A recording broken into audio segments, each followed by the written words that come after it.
Tapi saat itu tidak menduga bahwa kemudian akan menjelma menjadi satu manuver yang berkaitan dengan Gibran Wapres misalnya. Tidak menjelma menjadi satu manuver-manuver yang di beberapa daerah memang terlihat betul-betul, mengukung gerak dari partai. Nah, kalau untuk PSI mengapa tidak masuk parlemen? Ya, antara lain mungkin karena infrastruktur mesin PSI yang berada di bawah, mulai dari calon yang mereka siapkan, ya termasuk dengan infrastrukturnya sampai ke level TPS-TPS memang belum kuat.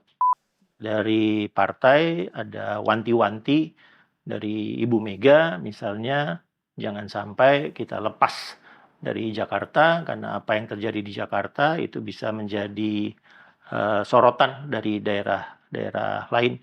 Mas Andi yang cukup kenal dengan Pak Jokowi, tiba-tiba kemudian Pak Jokowi 2 hari lalu menyatakan permintaan maaf kepada bangsa dan kemudian saya manusia biasa tidak sempurna. Apa yang Anda baca dari permintaan maaf itu?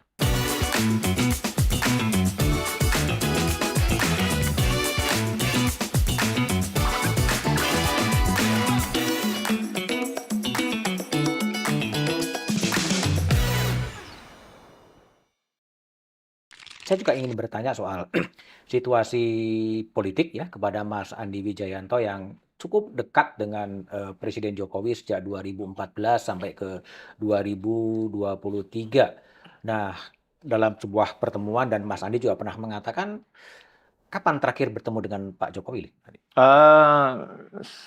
saat saya masih Gubernur Lemanas, jadi saat saya mengundurkan diri, ya, Pamit. pamit ya. Terus apa kata Pak Jokowi waktu itu? Ya hanya ya mengatakan normatif saja, Normatif. tidak ada pesan-pesan khususnya. Karena saat itu kan saya tidak meminta izin ya. Jadi Hmm. saya memberitahu bahwa saya akan mengundurkan diri. Saya langsung datang dengan surat untuk mengundurkan diri. Oke, cukup mengenal dekat Pak Jokowi sejak 2014 dan kemudian berpisah jalan di 2023 ya, Tiga. ketika beda pilihan politik. Dan Pak Jokowi juga pernah menyampaikan pesan kepada Mas Andi ya, sejauh saya kutip adalah bahwa Prabowo Gibran akan menang, Mm-mm. PSI akan masuk parlemen, dan PDI Perjuangan akan turun suaranya. Ya, silahkan kalau bisa mengalahkan saya, kira-kira Hmm. kutipannya begitu. Itu sebenarnya konteks konteks percakapannya apa sih sebenarnya dulu itu? Eh, ya saat itu sudah mulai terlihat bahwa ketika Ibu Mega mendeklarasikan Mas Ganjar Mhm. sebagai capres ya di 21 April 2023, nah Pak Jokowi tidak akan berada dalam garisnya Ibu Mega. Oke. Ya, itu April 2023. Jauh sebelumnya, waktu saya awal-awal Gubernur Lemanas, saya pernah rapat di tempatnya Sekjen dan mengatakan kayaknya tantangan kita terberat untuk pemilu 2024 itu manuvernya Manuver. Jokowi. Hmm. Nah, saat itu ya. Nah, jadi berusaha dibacalah apa saja manuvernya Jokowi. Tapi sudah terlihat bahwa Pak Jokowi tidak akan sepenuhnya ya, menjalankan garis politik partai. Eh, tapi saat itu tidak menduga bahwa kemudian akan menjelma menjadi satu manuver yang berkaitan dengan Gibran Wapres Hmm. misalnya. Tidak menjelma menjadi satu manuver-manuver yang di beberapa daerah memang terlihat betul-betul mengukung gerak dari partai atau Hmm. dari kepala-kepala daerah yang dijabat oleh partai. Tidak menduga bahwa manuvernya seperti itu. Jadi ketika saya harus menyusun strategi kampanye 2024, eh, saya melaporkannya ke Mas Arsyad sebagai ketua TPN kami, mengatakan, Mas, yang saya susun ini strategi pemilu ya. Hmm. Jadi kalau kita nanti berhadapan dengan strategi non pemilu, strategi ini tidak bisa digunakan. Hmm. Ya. Terus Mas Arsyad nanya, strategi non pemilu itu Apa? apa? Gitu Hmm. ya. Strategi non pemilu ya antara lain tiba-tiba kita ngelihat ada intimidasi, apakah Hmm. politik hukum, apakah kemudian ada kerah aparat, atau ada bagi-bagi bansos yang tidak sesuai dengan apa yang menjadi target-target dari penerima bansos, itu yang kami sebut sebagai strategi non pemilu. Tapi kalau strategi pemilunya yang kemudian mengandalkan permainan di media sosial, yang mengandalkan keunggulan pada saat debat presiden, wakil presiden 1 sampai 5, mengandalkan bagaimana kita kemudian memasang alat-alat Hmm. APK di tempat-tempat yang kita ingin prioritaskan, itu bisa, Hmm. kita bisa. Tapi begitu berhadapan dengan strategi non pemilu, maka sumber daya yang kita miliki tidak akan bisa untuk bertarung di situ. Jadi warning-warning itulah yang dulu disampaikan. Oke, kembali kepada 3 pesan Presiden Jokowi ke Mas Andi ya. Prabowo Gibran menang, ya menang kemudian. PSI masuk parlemen, Nggak kejadian. nggak kejadian.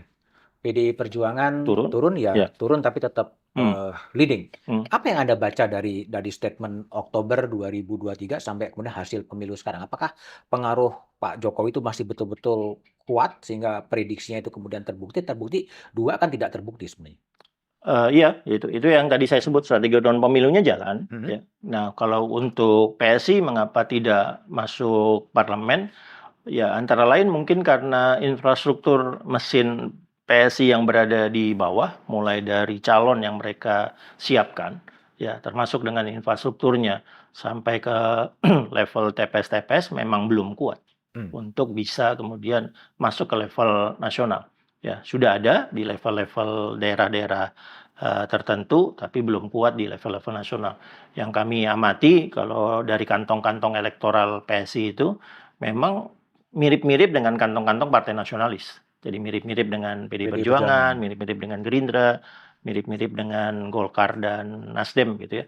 Jadi ya berada dalam kantong-kantong yang sama, yang karakternya cenderung karakter urban, ya bukan karakter rural, ya sehingga dengan partai yang relatif masih baru, apalagi pada saat menjelang pileknya mengalami pergantian kepemimpinan, ya langsung ketua umumnya berganti, yaitu kemudian membuat ada lubang-lubang yang menyebabkan target PSI masuk parlemen tidak tercapai di 2024. Karena PSI sendiri ya? Ya ada kelemahan-kelemahan Ada internal kelemahan-kelemahan dari PSI sendiri? PSI yang walaupun sudah ditopang ya dari gerakan-gerakan presiden dengan relawannya, tapi tidak cukup kuat ya. Kalau itu misalnya pemilunya nanti berlangsung beberapa bulan lagi aja, mungkin PSI bisa masuk ke parlemen. Oke, saya baca juga, apa ya, wawancara atau apa komentar Anda di Tempo yang terakhir, di Lab 45. Lab 45, Laboratorium 45 yang diminta untuk mengkaji kemungkinan, masa jabatan itu menjadi 3 periode. Hmm. Memang demikian itu ya sebenarnya? Ya, ya. Laporannya kami siapkan, kami sampaikan ya, laporan tertutup ya. Menyiapkan 7 opsi gitu ya, Mhm. mulai dari opsi yang konstitusional karena ada perubahan atau amandemen Undang-Undang Dasar 45 45. di MPR dengan alasan ada kedaruratan. Nah, saat itu kedaruratannya terkait dengan COVID atau terkait dengan geopolitik. Ya. COVID, kemudian pemulihan ekonominya tidak bisa berlangsung karena ada Rusia Ukraina, karena ada Amerika Serikat, Cina, dan seterusnya. Ini yang relatif ideal untuk memperpanjang masa jabatan atau bahkan sampai 3 periode. Kalau memperpanjang masa jabatan pasti tidak pakai pemilu, kalau 3 periode bisa lewat pemilu, Mmm. bisa juga tanpa pemilu. Tapi juga ada opsi yang secara politik sangat berisiko, ya antara lain misalnya dekret, Dekret ya presiden. dekret presiden atau amandemen undang-undang dasarnya mengarah kepada kembali ke Undang-Undang Dasar 45 asli. Ya, begitu kembali ke Undang-Undang Dasar 45 asli, 2 konsekuensi. Konsekuensi pertama, masa jabatan tidak dibatasi. Konsekuensi kedua, pemilu hanya memilih DPR dan kemudian MPR yang memilih Presiden. presiden. Itu ada 7 opsi yang kami siapkan saat itu. Tapi ya hasil-hasil kajian itu disampaikan, lalu kemudian diputuskan untuk tidak dijalankan karena risiko politiknya terlalu besar. Itu permintaan datang dari siapa sebetulnya?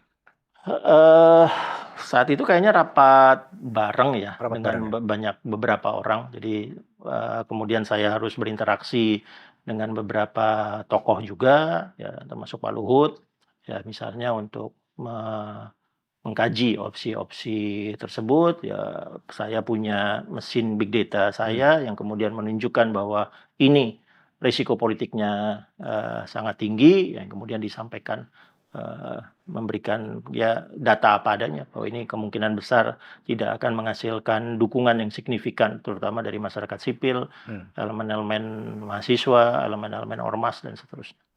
Dan itu yang memutuskan untuk tidak diambil salah satu dari 7 opsi itu, Ya, Pak Jokowi. Pak Jokowi Mhm sendiri mhm memutuskan mhm. untuk tidak? Ya, kemudian akhirnya, strateginya fokus ke pemilu 2024 ya. Sejak kajian itu dilakukan, ya perintahnya tetap langsung fokus ke 2024. Walaupun untuk kami, eee, perintahnya konsisten, Hmm.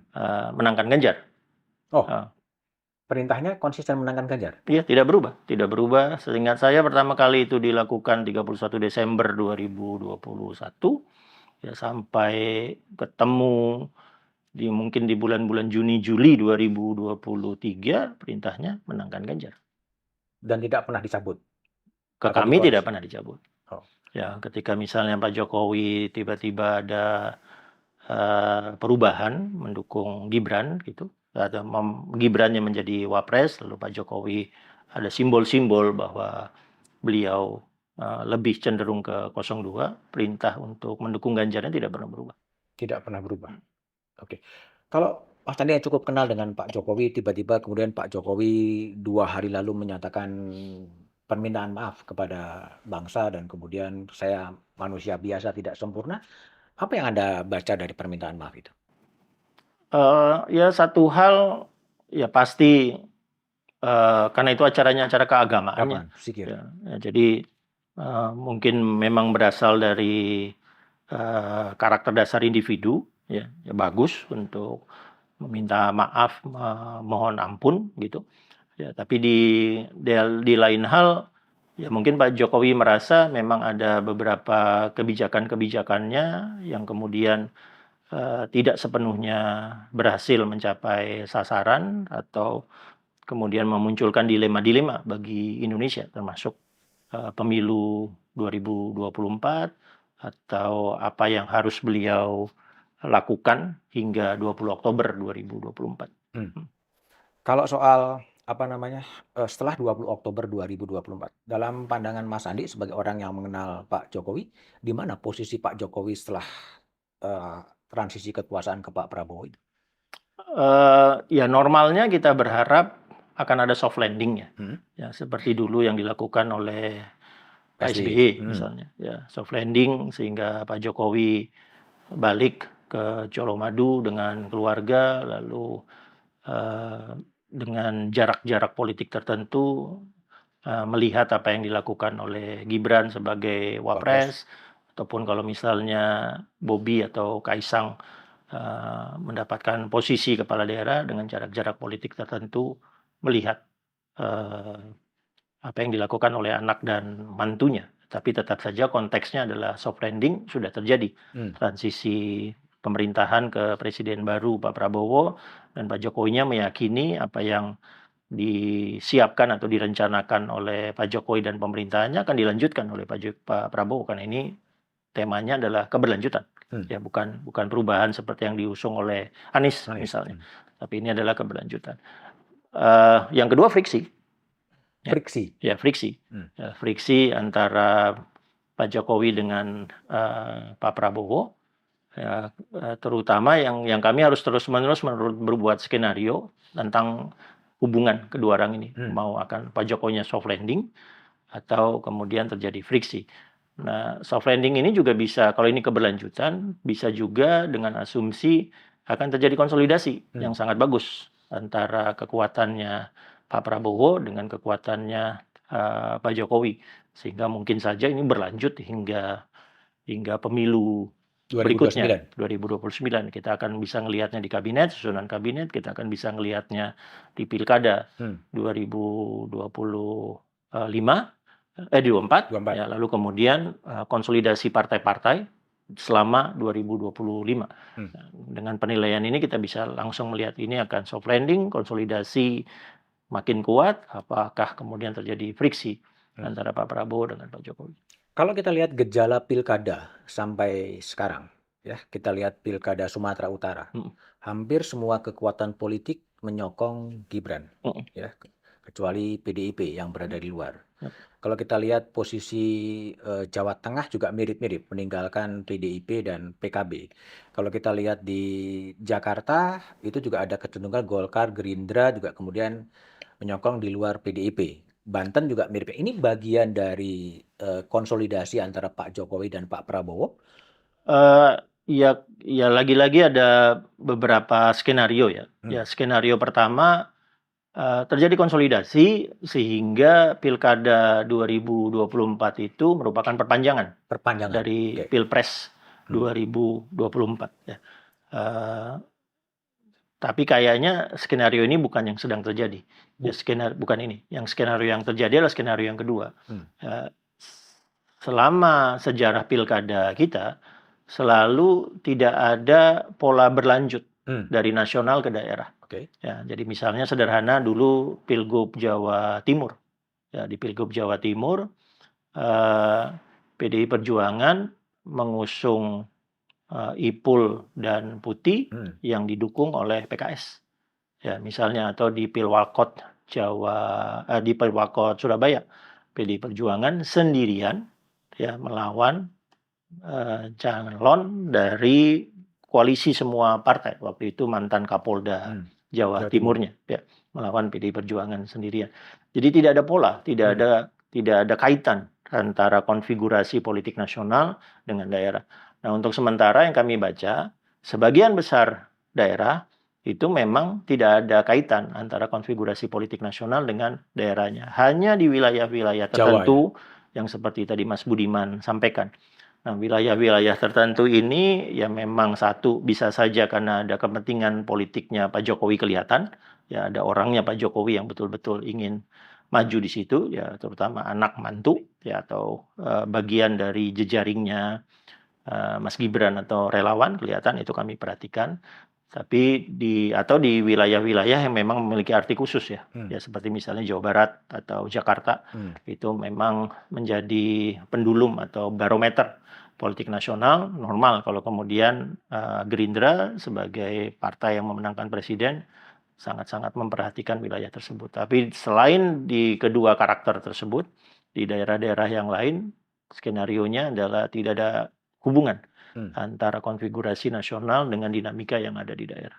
Kalau di Jakarta, posisi PDIP yang tidak juga bisa mencalonkan sendiri akan swing kemana kalau Mas Andi tahu?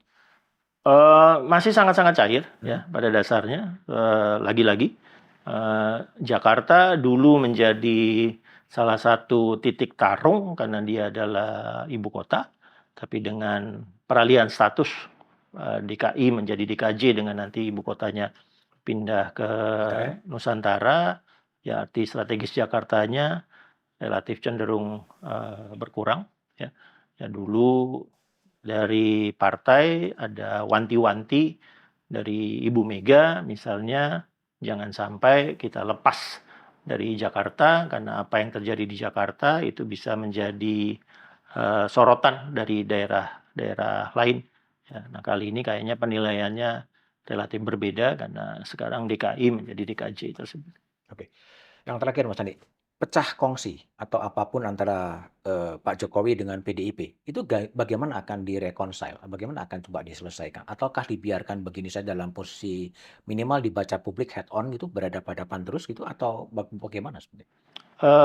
Ya di partai kami mengamati ada 5 milestone ya, yang kemudian bisa dijadikan ukuran apakah dinamika politiknya akan berubah atau berlanjut di depannya.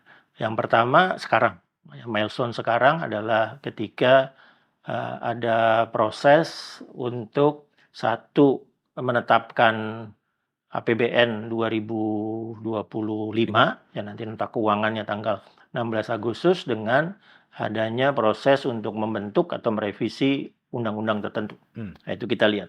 Di situ dilihat apakah akan mulai kelihatan duplikasi dari Pilpres ke milestone pertama. Milestone kedua nanti pada saat pelantikan DPR. 1 Oktober. 1 Oktober dan juga akhirnya dipilih ketua DPR, pimpinan DPR dan organ-organ kelengkapan DPR. Ya, di situ akan dilihat apakah komitmen untuk menjaga MD3 itu tetap berlaku atau berubah karena ada manuver-manuver politik tertentu. Milestone ketiga di penetapan kabinet ya antara 20 sampai 27 Oktober. Ya, di situ akan terlihat bagaimana apakah partai yang bergabung dalam pemerintahan hanya Kim saja atau bertambah dengan partai baru. Ya, nanti yang keempat adalah pilkada di November, akhir November 2024. Ya, dilihat polanya tadi, apakah polanya ada pola nasional ataukah memang lebih banyak ditentukan oleh dinamika politik daerah. Yang kelima baru nanti konsolidasi partai-partai. Konsolidasi partai-partai untuk PDI Perjuangan ya Kongres ya 2025-nya. Ya, di situ akan dilihat apakah ada putusan-putusan strategis partai terkait dengan hubungannya dengan pemerintahan Pak Prabowo 2024. Ada kemungkinan PDIP bergabung dalam pemerintahan Prabowo Gibran? Kami sedang menelaah itu, ya. Tapi memang indikator pertamanya ya khas dari PDI Perjuangan adalah kajian ideologis. Jadi apakah secara ideologis apa yang ingin dilakukan oleh Pak Prabowo ke depan sampai 2029 itu cocok dengan karakter Trisaktinya Bung Karno, dengan karakter Marhain, dengan karakter Sarinah dan seterusnya. Jadi, kajian itu dulu yang dipentingkan sebelum nanti di Kongres diputuskan. Tapi Kongres kan 2025 ya? Iya, pemilihan kabinet kan di akhir Oktober 2024. Iya, dalam aturan partai Kongres lah yang memutuskan. Ya, kalau seandainya dibutuhkan mekanisme di luar Kongres, maka Ibu Mega memiliki prerogatif untuk memutuskan forum apa yang harus disiapkan partai sehingga Ibu Mega bisa memutuskan posisi politik PDI Perjuangan di pemerintahan. Artinya belum tentu bisa dipastikan berada di luar atau berada di dalam sebetulnya. Kalau penjelasan dari Mas Andi tadi. Ya sekali lagi itu membutuhkan kajian ideologis tersebut. Ya kajian ideologis kita makanya melihat tadi milestone pertama. Undang-undangnya seperti apa yang akan dibentuk atau direvisi, karakter dari APBN 2025 seperti apa, ya tentunya nanti lihat mulai dari ada 16 Agustus Nota Keuangan sampai pembentukan kabinet, Pak Prabowo mulai menyuarakan apa tentang kebijakan-kebijakannya ke depan sebagai presiden. Di era APBN 2025 kan benar-benar akan terlihat apakah terjadi perbedaan yang signifikan atau tidak. Ya salah satu yang selain ideologi, salah satu yang juga harus dikaji prediksi tentang Indonesia dan dunia ke depan. Ya, positif atau negatif. Ya, kalau apakah sekarang misalnya secara data kalau tidak ada yang signifikan dilakukan oleh Bank Sentral Amerika mungkin masuk resesi ya di semester depan gitu. Nah, itu pasti berpengaruh ke Indonesia dan itu juga akan menentukan posisi partai ke pemerintahan. Milestone itu saling terkait ya? Saling terkait. Saling terkait ya. Kalau undang-undang MD3 nggak diutak-atik, kemungkinan masuk ikut menjadi faktor masuk tidaknya kepada pemerintahan. Betul. Ya. Jadi ada 5 faktor yang masih menunggu bagaimana posisi PDI Perjuangan. Ya itu yang kemudian membuat keputusan itu menjadi keputusan yang bukan pragmatis ya, bukan pragmatis hanya tentang kursi menteri atau kursi jabatan tertentu, tapi ada milestone rangkaian event yang harus kami amati dan juga ada pertimbangan ideologis, ada pertimbangan skenario prediksi ke depan tentang Indonesia dan dunia yang harus dinilai. Oke, last question. Kalau menurut pandangan Mas Andi gitu, apa sih sebenarnya problem kebangsaan kita ya yang betul-betul menjadi akar dari semua masalah bangsa ini sehingga bangsa ini tidak bisa sepesat katakanlah dengan Korea Selatan atau negara-negara lain? Ya kalau dilihat dari bandingan misalnya dengan Korea Selatan atau Singapura atau Malaysia, problem terbesarnya adalah kualitas sumber daya manusia. SDM. Itu sumber-sumber terbesar ya. Nah, saya yang sebelum masuk ke politik itu dosen gitu, ya betul-betul menyadari ketimpangannya. Ya, menyadari ketimpangan ketika saya di UI sebagai dosen melihat mahasiswa-mahasiswa yang berasal dari Jakarta dengan mahasiswa-mahasiswa yang berasal dari Indonesia Timur, Timbang. ya ketimpangannya cukup besar gitu ya. Apalagi saya di hubungan internasional yang nyaris 90% dari buku wajibnya berbahasa Inggris. Jadi begitu ada mahasiswa yang tidak Bisa berbahasa berbahasa Inggris, wah akan berat. Itu salah satunya. Jadi kalau saya baru-baru ini ke Thailand, Kamboja, dan Vietnam gitu. Begitu saya masuk ke Vietnam, saya terkejut-kejut karena penguasaan bahasa Inggris ya di tingkat level pendidikan tinggi itu sangat baik ya, sehingga memang mempermudah ketika ada investor ingin membuat usaha di situ. Karena mereka kemudian segera melihat pool-pool tenaga kerja yang siap. Jadi misalnya kalau kita memiliki sumber daya bagus di Maluku, sumber daya bagus misalnya di Nusa Tenggara Timur, ya ada sumber daya alamnya, tapi kemudian apakah akan ada topangan sumber daya manusianya? Kalau tidak pragmatis, kita kemudian mengandalkan tenaga-tenaga kerja dari luar. Oke, Mas Andi Wijayanto, teman-teman, itulah obrolan saya dengan Gubernur Lemhanas 2022-2023 soal revisi Undang-Undang TNI dan soal dinamika politik terakhir. Jadi silakan Anda memberikan komen, memberikan share dan like jika memang ada sesuatu yang ingin disampaikan dalam kolom komentar. Thank you, Andi. Thank you. Terima kasih.